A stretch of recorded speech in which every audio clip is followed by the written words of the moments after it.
session for the Town of Superior Board of Trustees for Monday, August 8th, 2018. This evening we have an update from Rocky Mountain Fire.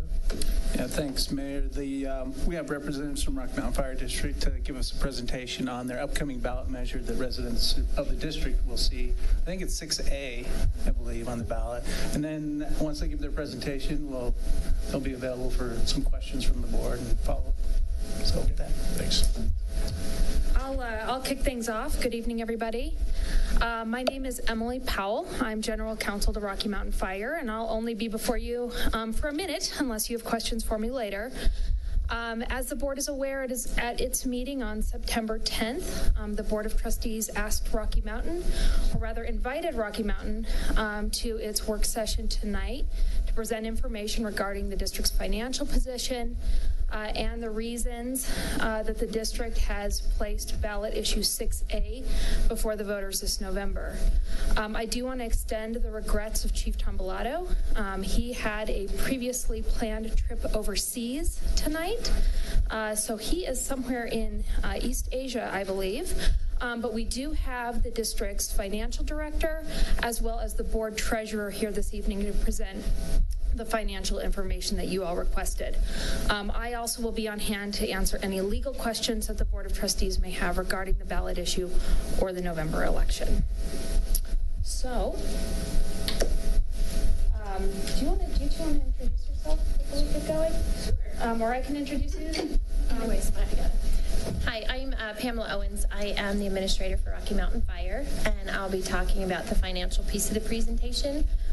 But preceding me is Director DeVinny. Suzanne DeVinny, as Pam said, I am a director of the Rocky Mountain Fire Protection District Board of Directors. I am also the secretary treasurer on that board. And I guess that's about all I can say about me. So let's get started. There we go.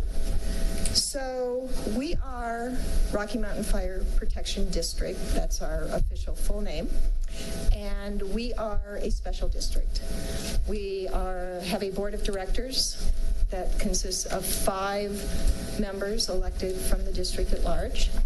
We have about 30,000 residents in our district, and the district itself is rather expansive. It covers 65 square miles. That covers, let's see if I can make my pointer work, that covers Superior and the El Dorado Springs area, as well as Marshall, Flagstaff Road, and also the unincorporated North Boulder area.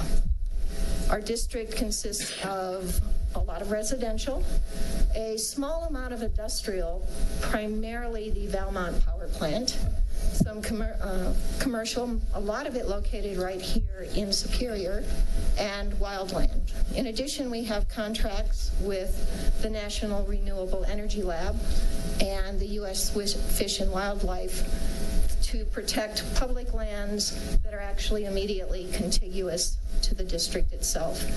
We seem to be the logical agency to take on that protection activity because of the close proximity.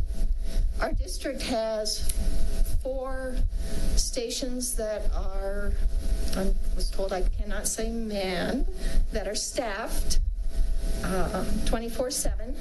Those include the district here, or the station here in Superior, one up on Baseline Road that takes care of a lot of the North Metro area, the Flagstaff station, and our headquarters, which is actually on El Dorado Springs Road as you head towards El Dorado Springs itself. But before I leave this slide, I'd like to talk briefly about what it means to be part of a special district. Rocky Mountain Fire's mill levy is an ad valorem tax, meaning the tax is calculated in proportion to the estimated value of the property. The Boulder County Assessor's Office collects taxes on all the properties in our district, commercial, residential, modest, and affluent, and pools those taxes into a single source of revenue for Rocky Mountain Fire. Rocky Mountain Fire then uses that pool to provide services to the different parts of our district based on our evaluation of the need for service and with the goal of achieving some measure of parity across the district. To use another district, Boulder Valley Schools, as an example, in much of East Lafayette, the median house or condo value is less than $200K. I found one small pocket where the median value is actually about $35,000, and 11.8% of the population are below the poverty line. These stats come out of citydata.com. And yet, because it's a district, Boulder Valley Schools are able to provide Lafayette Elementary with both an English language development program and a talented and gifted program. Similarly, Gold Hill Elementary has 2 full-time teachers, not volunteers, even though their enrollment is only 26 students. An ad valorem tax model is not fee-for-service. Rocky Mountain doesn't segregate the taxes we collect from the different parts of the district.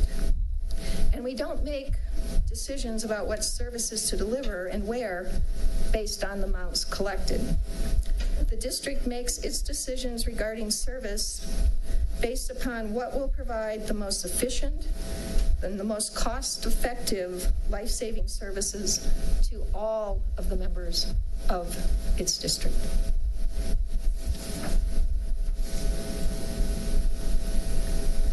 This is a graph of our call volumes.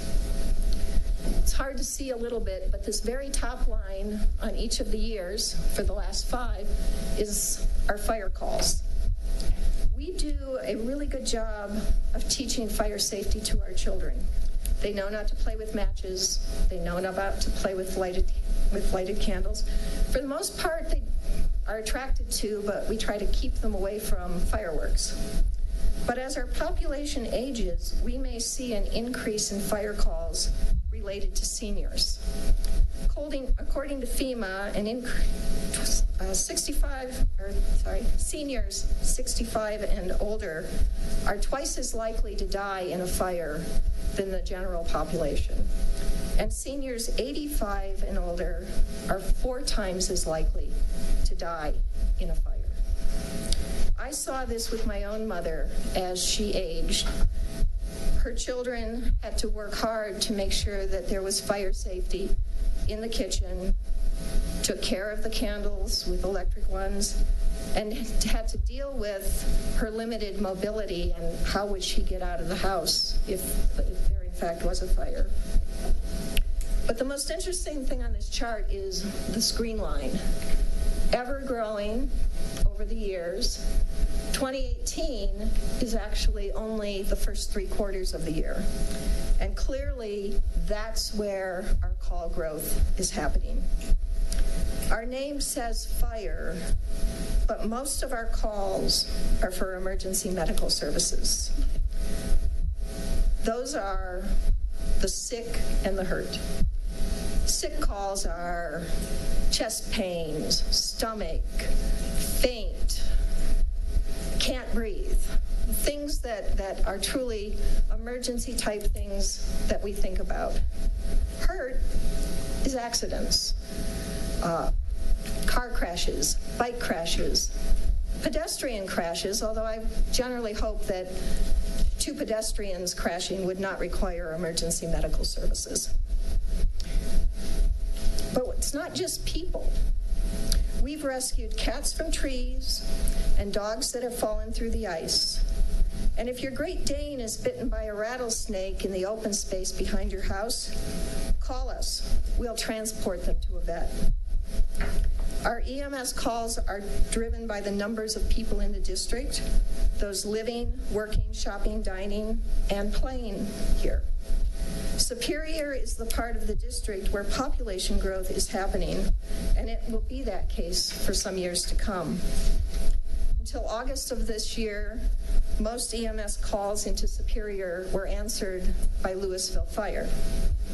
We expect the new ambulance at Station 5 at Indiana and Colton will now respond to those calls. reducing response times in this part of the district particularly significantly.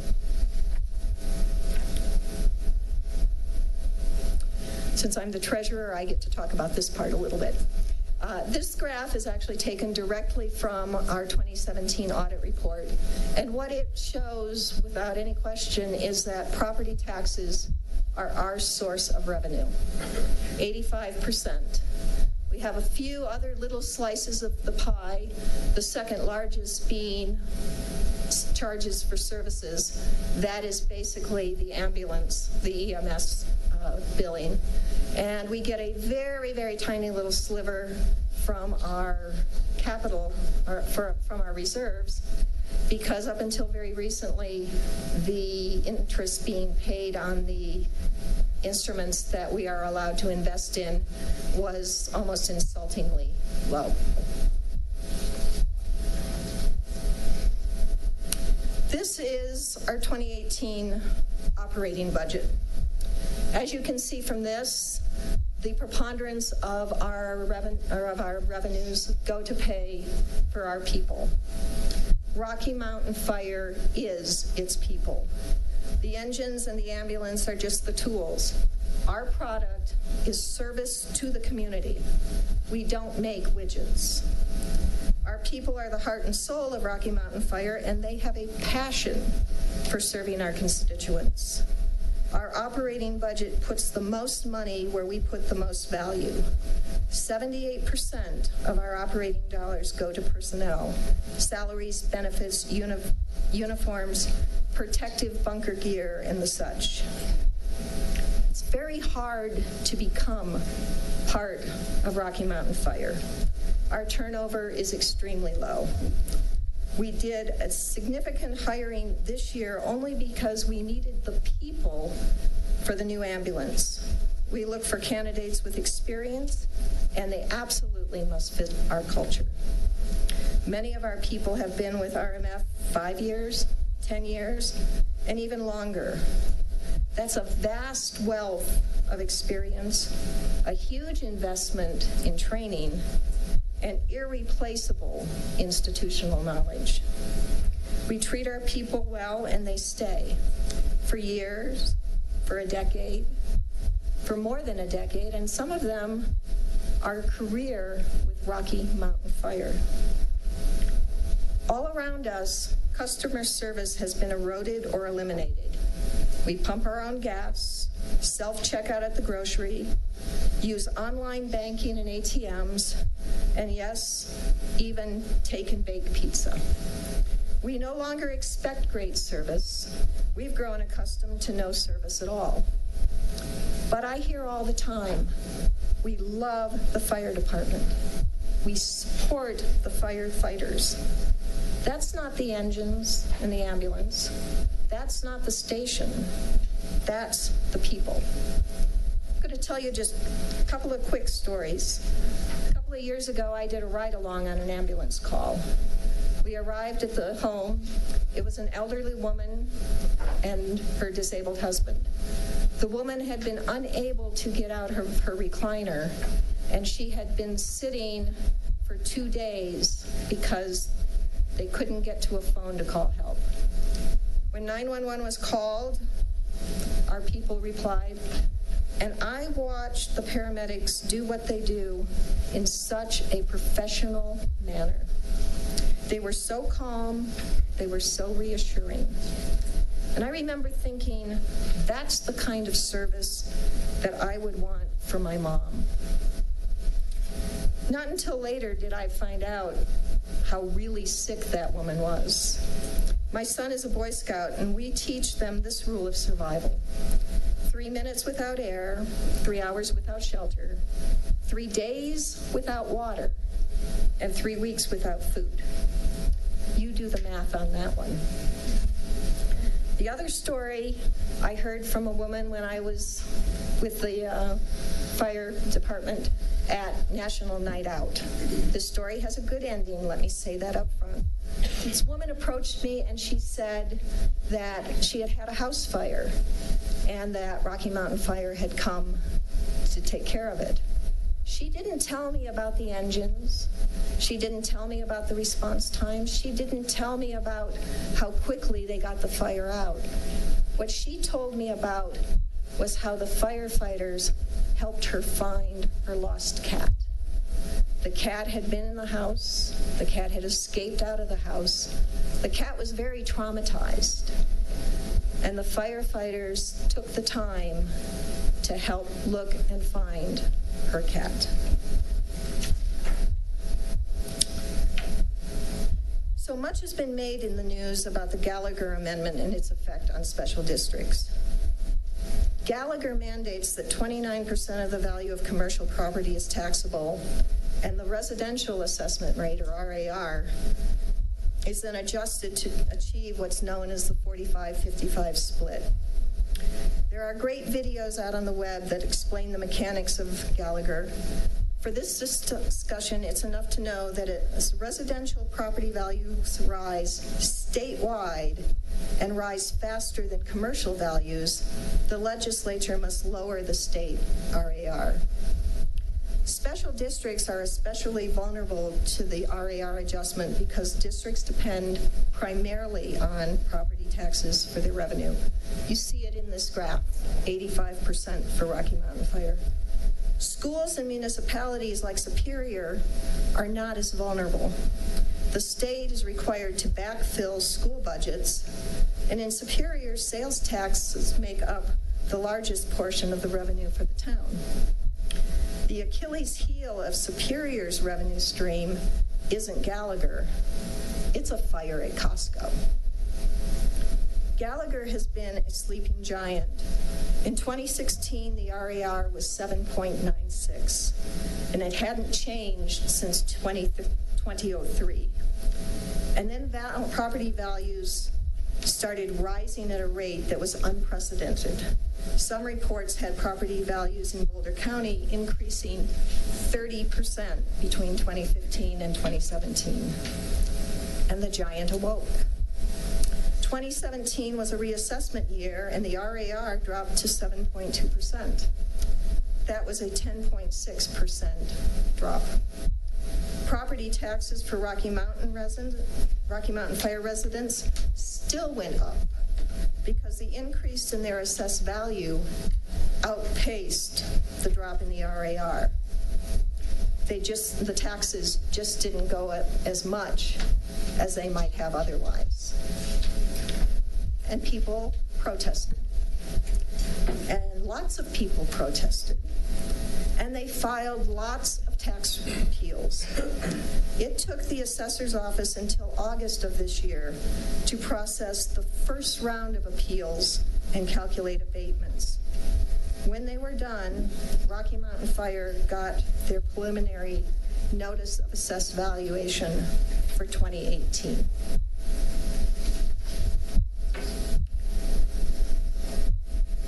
A $14 million reduction in the assessed valuation in the district. This isn't Gallagher. The RAR is 7.2 still. It's not yet changed. This is unprecedented in a non-assessment year. It's never happened before. It's usually, if there's any adjustment, it's usually a very small percentage in the tens of thousands of dollars. $14.4 million in assessed value calculates to $279,000 in our operating budget. Tax revenues are always received 1 year after they're assessed, so Rocky Mountain Fire's 2019 budget will have to absorb this decline in revenue, not caused by Gallagher, but because some of what the assessor's office collected in 2017 will now go back to the taxpayers in 2018 in the form of abatements. So for 2019, the Department of Local Affairs says that the RAR is expected to be 6.1 and perhaps lower. That's a 17.84% drop from the 2017 RAR. Will property values outpace the drop in the RAR in 2019 like they did in 17, leaving special districts? And if so, by how much?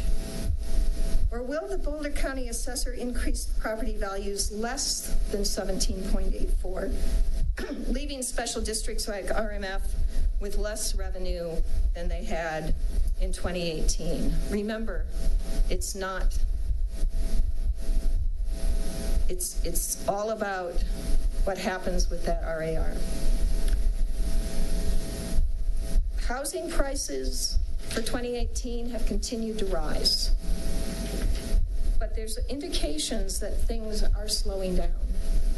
More people, it's been reported that more people are moving out of Colorado than are moving in. Mortgage rates are rising, pricing more buyers out of the market. Even starter homes are getting out of reach for a lot of people. Realtors are reporting less traffic at open houses. Sellers are seeing fewer offers, and there are fewer bidding wars. Sellers are having to lower their asking prices. And Zillow tells me that my house here in Superior has lost 1% of its value in the last month.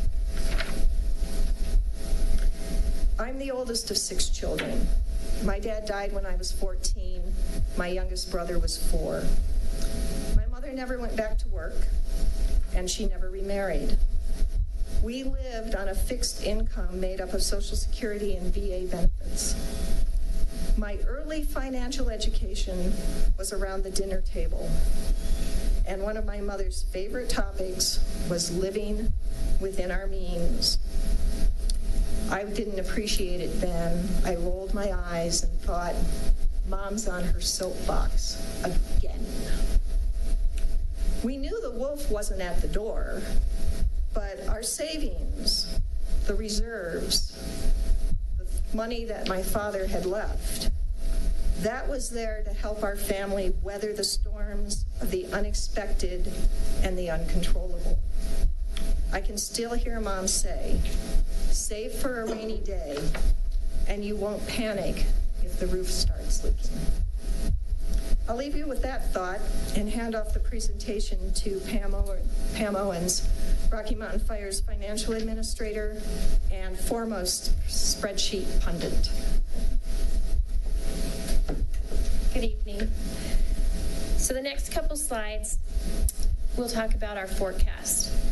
And as you talk about your forecast, as Director Bindi was saying, you want to start with what you currently have. This is page 17 of our 2017 audit report. On this page, it talks about our fund balance, which is commonly talked about as the reserve balance. And it's a $9.7 million fund balance. For that $9.7 million, $633,000 of it is non-discretionary monies that goes to our construction bond. Those are monies that we can't do anything with. They are solely for the construction bond and repaying that bond. We have a board directive that we keep 75% of our annual operating income in our reserves. That's $6.2 million. We have a vehicle replacement reserve that was started by the board. It currently has $872,000 in it. This reserve was started so that we wouldn't have to do lease purchases to save on interest that we were having to pay, because as we all know, that is taxpayer money. So that's how that reserve was started. The remaining roughly $2 million is the monies that are used from at the beginning, the first quarter of each year, to get us through until we start getting tax revenue payments from the Boulder County.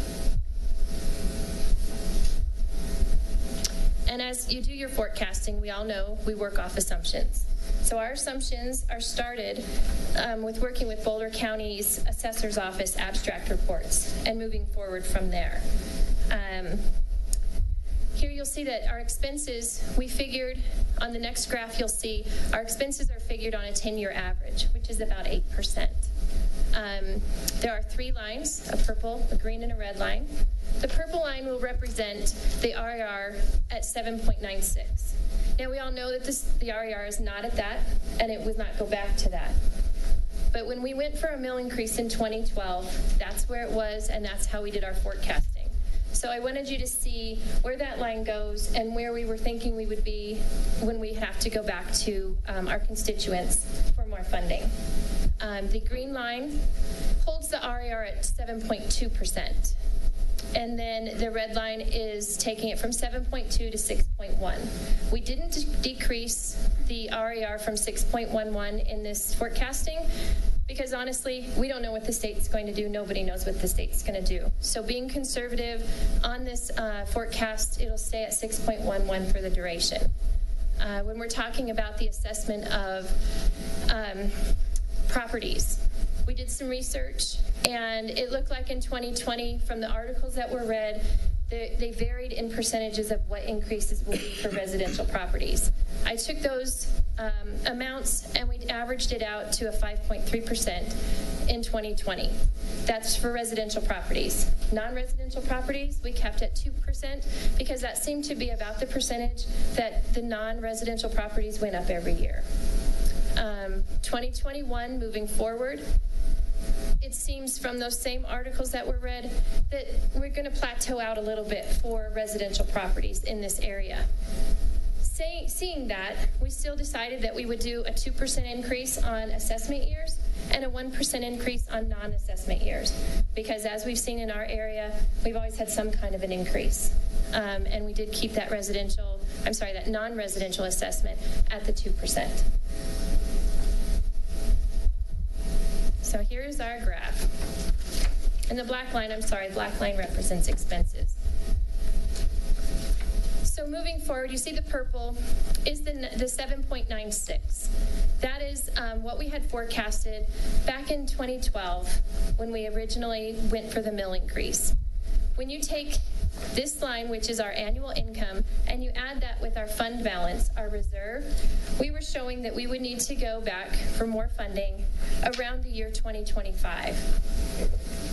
The green line would be keeping it at 7.2%. That would show using our annual income and you add the reserves to that, we would have to go back around 2023. And in the last scenario, it would be more like 2022.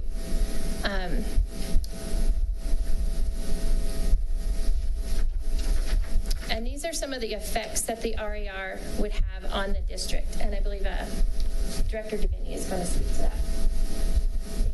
Thank you.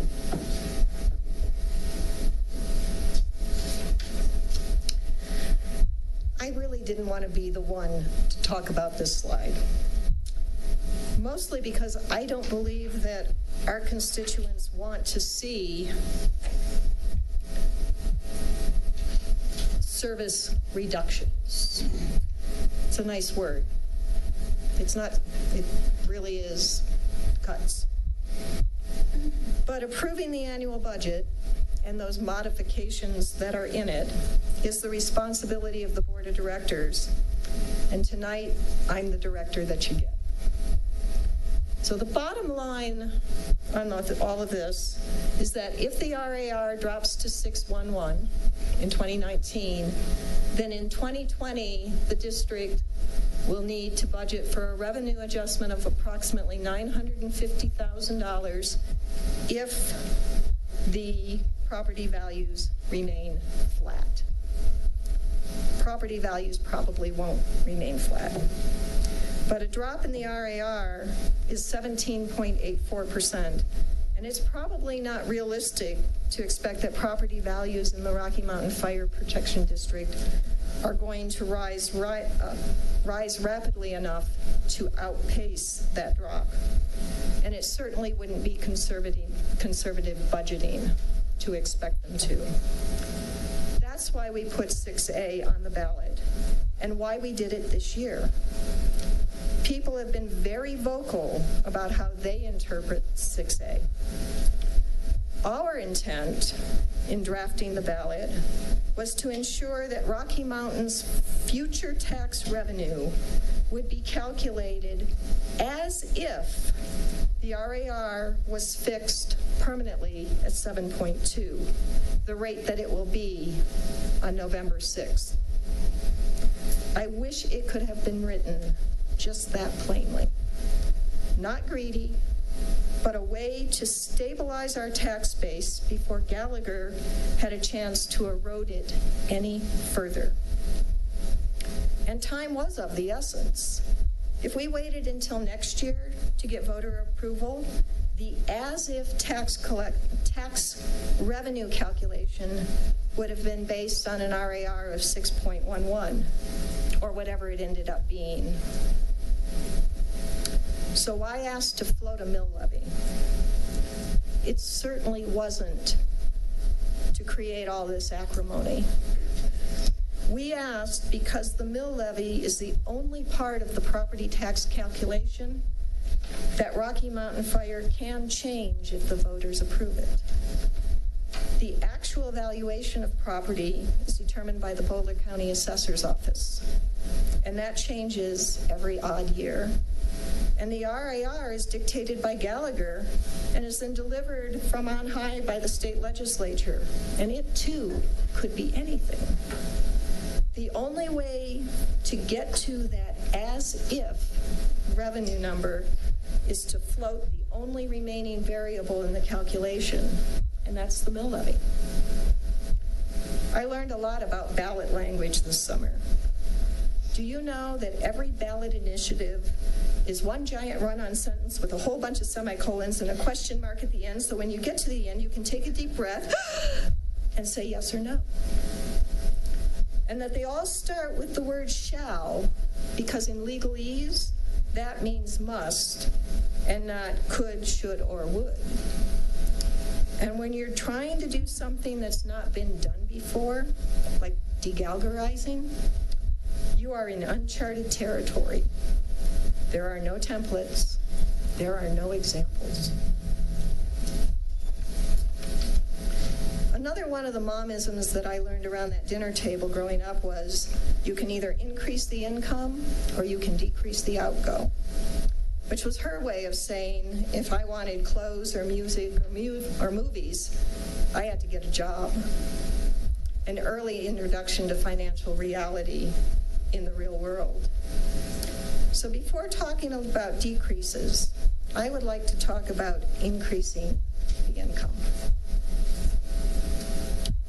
Gallagher's assessment rate dictates that a $1 million piece of commercial property will generate $290,000 of assessed value because the rate is fixed at 29%. Apply the mill levy to that, and you get the amount of the property tax. A $1 million piece of residential property today will generate $72,000 of assessed value because the RAR is 7.2. It takes 4 $1 million houses to generate the same amount of property tax revenue as a single $1 million commercial property. In 2019, you're going to need 4.75 houses to generate that same amount of revenue because the RAR drops.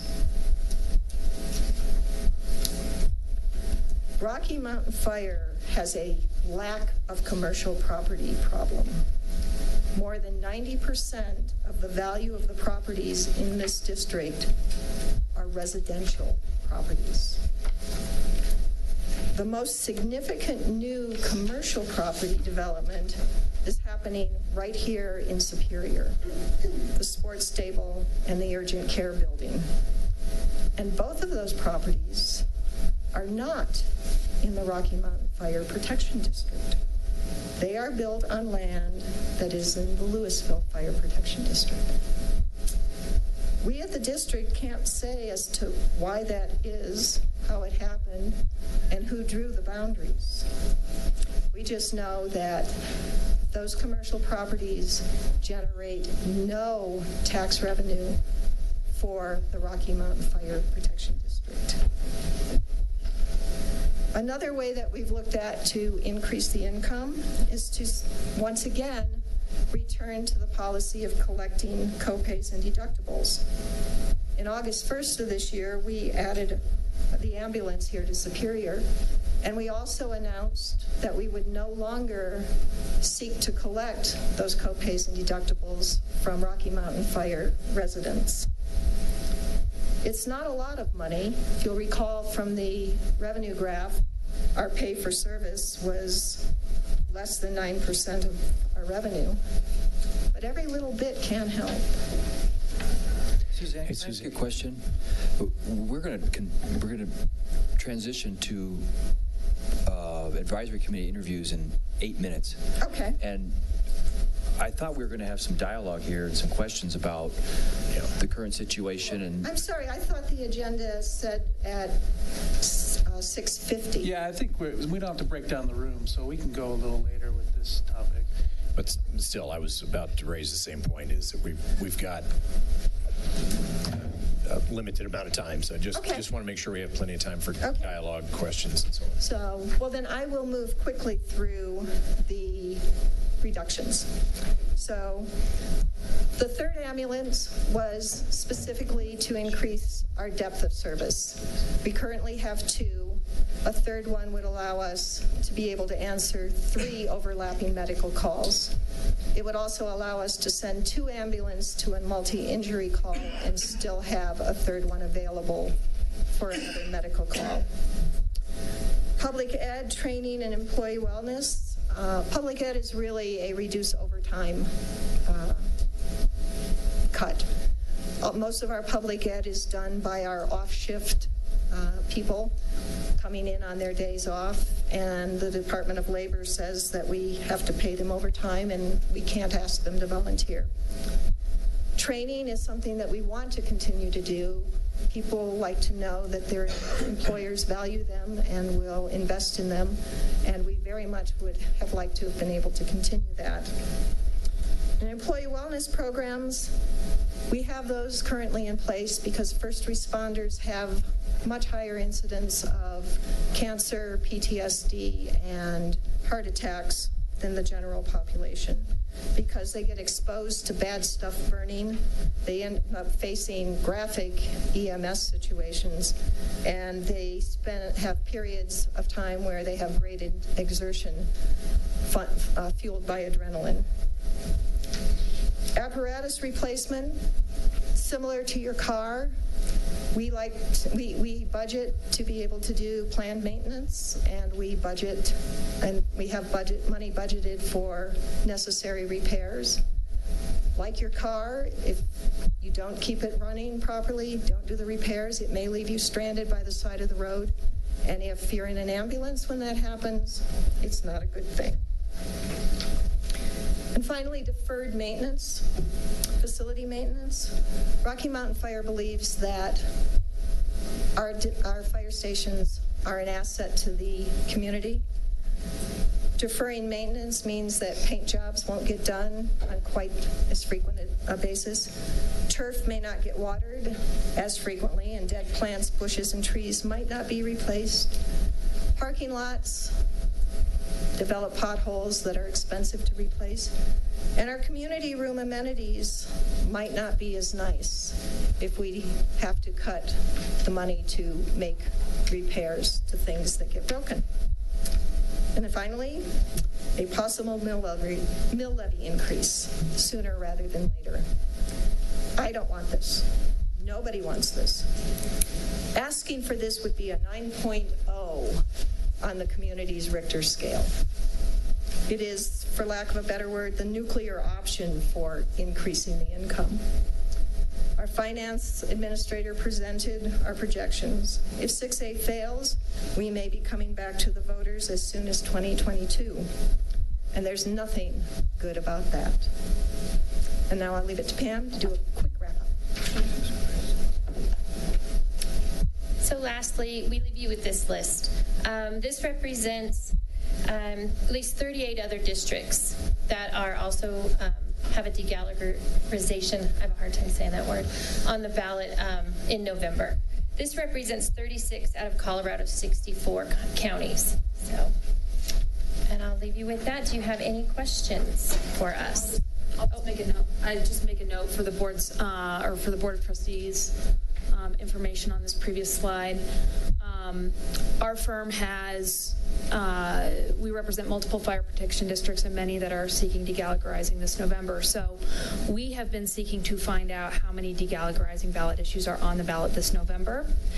As I'm sure you understand, county clerks are very, very busy right now. So we've received responses from only 36 of the 64 counties. And these are the districts placing degalagerizing ballot issues on the ballot out of those 36 counties. We have no doubt that there are actually more out there.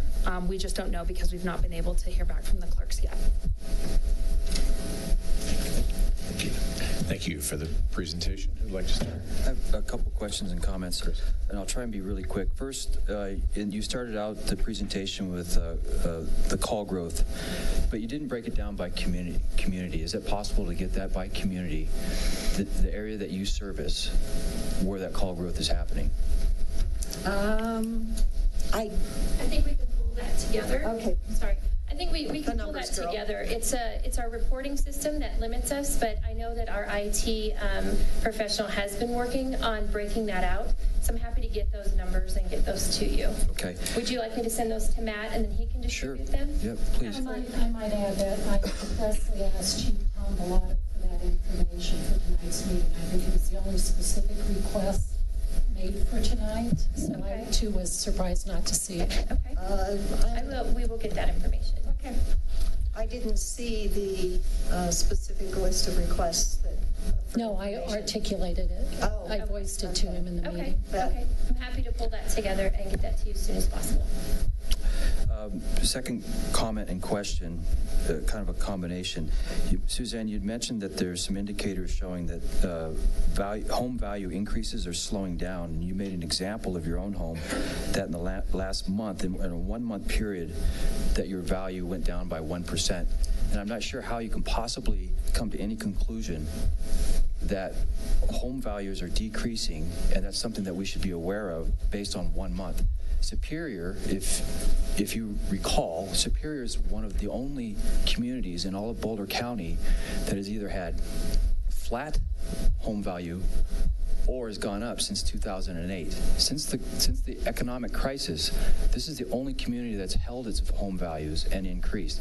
And that's something very important to remember when we're talking about this whole ballot measure moving forward, and that the largest community in your district that is paying the largest amount of money, and you're coming to us to increase it. Now, a couple more things here. When the town, we forecast budgets 5 years out, and when we see that there might be an issue 5 years out from now, we plan accordingly. And we don't go to the voters and we don't go to the community and tell them that we're going to increase their taxes or ask for mill levy increases. We tighten up our bootstraps, we live within our means, and we adjust our budgets to reflect that. I'm baffled now that you're talking about mill levy increases in 2022 or 2024 when we've been talking about how can we get these mill levy increases back down, because it's astronomical. Another thing that I'm disappointed to hear is that there's a threat, and I'm taking it as a threat, that one of the things that we may have to decrease is the training to our firefighters in town. One of the big selling points, and I sat in the back of the room when you guys were first coming to the community about this ballot measure because you wanted to expand the firehouse. One of the big selling points was that you're going to save so much money because you're going to have training equipment, the wall, the climbing wall, and all the training equipment here that you're going to be able to reduce your budget for cost of training, that you're not going to have to go out of town, you're going to be able to do more of it right here. So to make the threat that you're going to decrease training or eliminate it, that's horrible. And some of these other things I don't understand. I mean, if you were just now in the last 6 months hearing about this as being a potential problem, and we got to get something now on the ballot, why didn't we plan for this 3 years ago? I would have to say, first off, 3 years ago, I had just rolled onto the board, so I can't speak to what might have been discussed prior to that. But this was not something, the Gallagher, as I said, had been a sleeping giant. There had not been any change in the RAR since 2003. I think that everybody just didn't think, after that long a period of time, that we were going to see 2 adjustments in as many reassessment I get cycles. that, but the point is that, yes, it might have been the sleeping giant, as you call it, but that's, to me, it's poor planning. And now you're asking the residents of Superior to pick up the slack on this and pay even more money, including mill levy increase and all that, and we're trying to get it down lower. We're doing everything possible to reduce our property taxes the town pays to the town. And now you guys want to go and increase it, and you've made an agreement with Lafayette, and you're doing all these other things, but yet we're still seeing that more money is going to come out of our pockets. Well, And I'll may I just speak to that last point? Yes, we just signed an IGA with the city of Lafayette to do resource sharing. It's, if you want to think of it, we're starting to date. We want to see if down the road there's the possibility that we can do some kind of a merger or an authority. What would happen in that case is that their commercial base, which is much stronger than we have here in Rocky Mountain Fires, would be brought in and combined, and that property would be assessed at the 29%, and very possibly, hopefully, can't promise, but every expectation is that we'll be able to end up with a combined mill levy rate for the two communities. So I get that. One last comment here, though. So you want to do this merger with them, and I don't think that $35,000 home value is here in Superior. Is it possibly in Lafayette? I said it was in the east part of Lafayette. Okay, so now are we going to be supporting that merger that you're going to work with them? Is this going to fall on the backs of Superior residents? No, we wouldn't let that happen.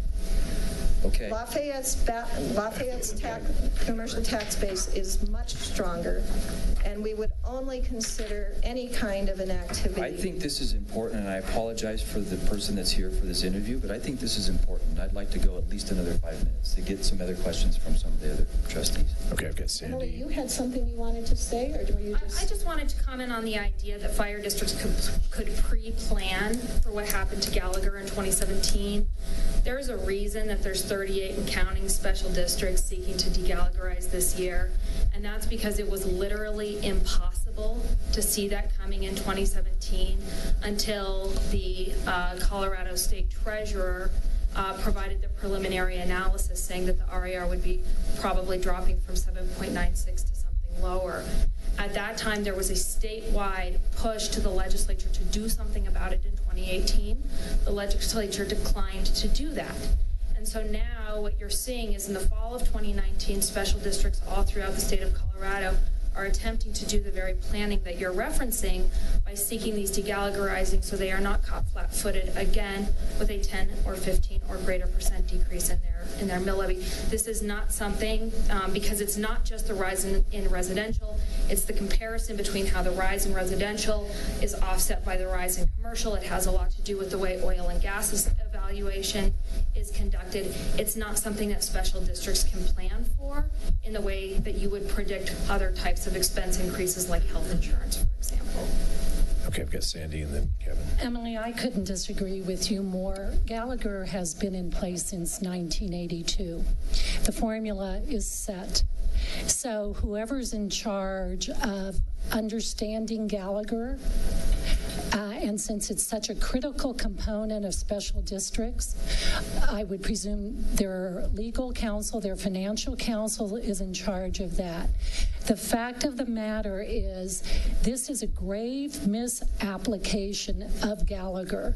Boulder County in 2017, according to the data that is used to set the assessment rate, this report, the residential assessment rate study done by Department of Local Affairs, Boulder County led every county in the state of Colorado in property value appreciation. When we talk about stabilizing property tax, Gallagher was designed specifically for the situation in Boulder County. As property values go up, the assessment rate has to go down. Otherwise, we taxpayers are double dinged. we pay higher, we have higher property values, and at the high rate, we would have inordinately high property tax bills. That's the situation in Boulder County, and it's precisely why Gallagher was written in this manner. So to say 38 and growing districts have de-Gallagherization is a meaningless piece of information unless you tell us what their property value appreciation looks like. I would contend that most of those that are seeking relief from Gallagher have actually declining property values, not increasing property values. So we would have to see that. I tried to go through the list and find any other in Boulder County or any in Denver that are on your list, but I'm not that familiar with all the individual names. So, Trustee Pennington, I think, with all due respect, we're winding up exactly where we were on September 10th, which is nobody here is arguing that the Gallagher Amendment is not functioning exactly as it was written. The disagreement that... Excuse me. Go ahead. Hey.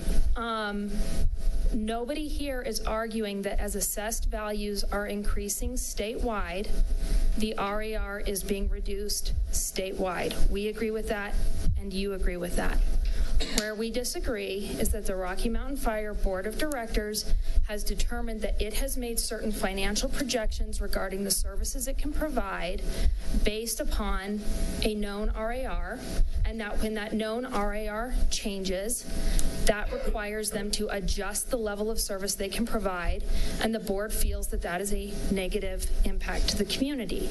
Some members of the Board of Trustees clearly disagree with that and feel that it is not a negative or should not be a negative to the community. We aren't going to resolve that here today. That's what the ballot box is for. And so I ask the Board of Trustees whether you have any other questions tonight for our board member or our financial administrator regarding their financial position. Okay, Kevin. I do have a question. Let me just do two quick comments and then my question. This to me, so thank you for the presentation, and certainly understand everything you presented and agree with a lot, particularly around the budget limitations and your challenges with regard to the budget. Having said that, this is this is a scheme to get around the mill levy cap of 21.445, given the restrictions that Gallagher has presented. It is literally, I'm going to have you answer questions, Suzanne, but that's a comment. And when I get to the question, you could add that. But we are literally de-Gallagherizing something. We were taking something in the state constitution and we're trying to undo it. That makes me very uncomfortable. Number two, your budget limitations. I understand your budget limitations. We've got, to Chris's point earlier, we've got some pretty good strategies for how to manage that budget. You are a member of our community. We are half of your revenues. Please come to us, and we've been trying to work with you over the years, and we will continue to try to work with you. I think we could help solve some of those budget limitations. And kudos to you to try to do that, the agreement with Lafayette. I do think there is going to be some economies of scale when you start working with Lafayette. And Chris's point is also good. We as voters supported the building of the firehouse so you could gain efficiencies in things like training. My question, with regard to the specific ballot measure, there is a provision in here that causes me extreme discomfort. Changes in the method of calculating assessed valuation, including but not limited to a change in the percentage of actual valuation. Can you please tell me what that phrase means, including but not limited to, and what other schemes might be utilized to change the actual valuation? That's a question that you would have to ask the Colorado legislature. Okay, I didn't write the ballot measure. This is the proposed ballot measure from 6A. My firm wrote it, which is why I'm answering. Right now, the Gallagher Amendment is the body of law that dictates how the RAR is established. There could be other methods that the legislature develops to. I'm sorry, I don't have the ballot language right in front of me, so I'm trying to pull it up in my head as I speak. But in the event that the legislature were to establish a different structure for adjusting the RAR, the district's goal has not changed. The district's goal is to maintain the same tax burden as if the RAR were 7.2 as it is today and as it will be on November 6th. So the district would be asking still to be able to maintain that stable tax burden regardless of what the legislature decides to do with the manner in which it adjusts its residential assessment rate. Thank you, Emily. Okay. So the one comment that I want to make about your comments, Trustee Ryan, our current mill levy is 20.445. It's not 21. But the cap is 21.4. The cap is there, but our current mill levy rate. That's inaccurate. The cap is. What is your bond levy? Sandy Hammerly, do you have any? Okay. The district's mill levy is in two parts. There's a general operating mill levy, and then there's a bond mill levy. Pam, your general operating is 9.4. 19.3. General operating mill levy is 19.325. That is a fixed mill levy. There's no cap that is above that. Okay, 19.325 is the general operating mill levy, and it stays the same. There is, in addition, a bond mill levy. The bond mill levy is time limited only so long as the district is repaying its bonded indebtedness. The bond mill levy, like all bond mill levies in the state of Colorado, floats as is needed to repay. It is effectively already degalagarized, to be frank. If the assessed valuation goes down, the bond mill levy comes up to cover it. If the assessed valuation goes up, the bond mill levy comes down, because the district only collects off its bond mill levy what is required to repay the debt. That's how all bonds work in the state. So there's no higher cap that the district could spring up to tomorrow or in November or any other time. The total, the 20.445, is the combined current general operating mill levy plus the current bonded indebtedness mill levy. And in fact, Pam, correct me if I'm wrong, but I believe the district lowered its bonded mill levy by 1 mil last year, because as AVs came up, that 1 mil was no longer needed to service the debt. Okay, we need to wrap up our work session. I'm going to propose that we do our advisory committee interview right after we approve the agenda, but before reports, and handle it that way. So let's adjourn the work session and take a very quick break and be back here for starting a regular meeting at 7 o'clock.